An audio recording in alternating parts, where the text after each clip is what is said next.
Updating your primary email on TikTok is a straightforward process that ensures your account remains secure and accessible. Follow these steps to make the change easily.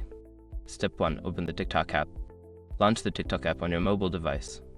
Make sure you are logged into your account to access your profile settings. Step 2. Go to your profile.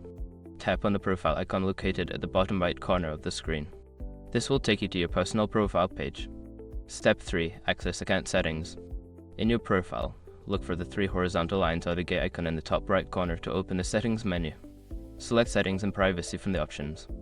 Step 4. Select manage accounts. In the settings menu, find and tap on manage account. This section allows you to make changes to your account information, including your email.